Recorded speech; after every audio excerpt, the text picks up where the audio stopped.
వ్యతిరేకిస్తూ తీర్పిచ్చారు వాళ్ళు, కొట్టేశారు వాళ్ళు. అంటే మీ అగ్రవర్ణాల అగ్రహారంగా మారిన ఉన్నత న్యాయస్థానాల్లోనే రిజర్వేషన్లో మీరు అనుమతిస్తలేరే. మరి ఎందుకు అనుమతిస్తలేదు? మీరు ఒకవైపు అనుమతించకుండా మరొక వైపు అంటరాని కులాలు 1500కు పైగా ఉన్న అంటరాని కులాలు,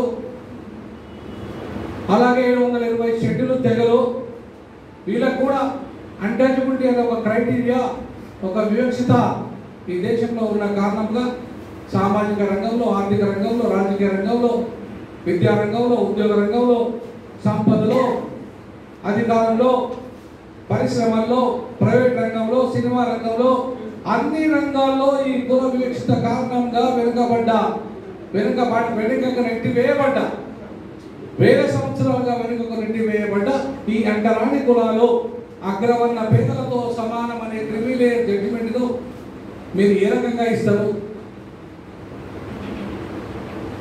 మీరు వాళ్ళు అంటరాని కులాలు అగ్రవర్ణ పేదలు ఒకటేనా ఈ దేశంలో?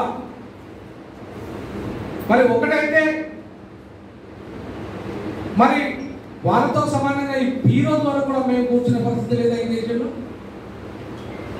వాళ్ళతో సమానంగా అధికారాన్ని పంచుకునే పరిస్థితి లేదు ఈ దేశంలో, సంపదను పంచుకునే పరిస్థితి లేదు ఈ దేశంలో, వాళ్ళతో సమానంగా మొత్తం అవకాశాలను పంచుకునే పరిస్థితి ఈ దేశంలో లేదా ఇంకా 78 సంవత్సరాల తర్వాత కూడా?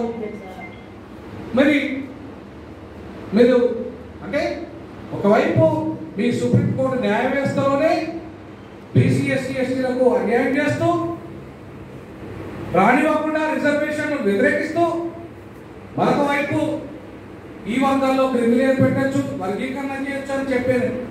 నైతిక అర్హత ఈ సుప్రీంకోర్టు న్యాయ వ్యవస్థకు ఉందా అంటున్నారు.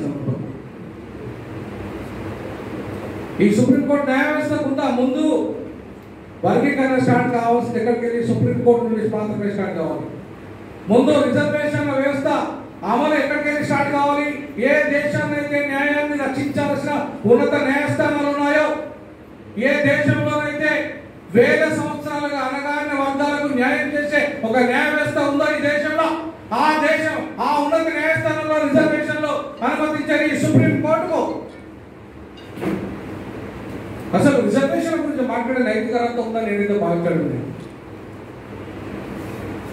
అట్లాంటి సుప్రీంకోర్టు ఇవాళ ఏమని సన్నాయి నొక్కులు ఒప్పుతుందంటే,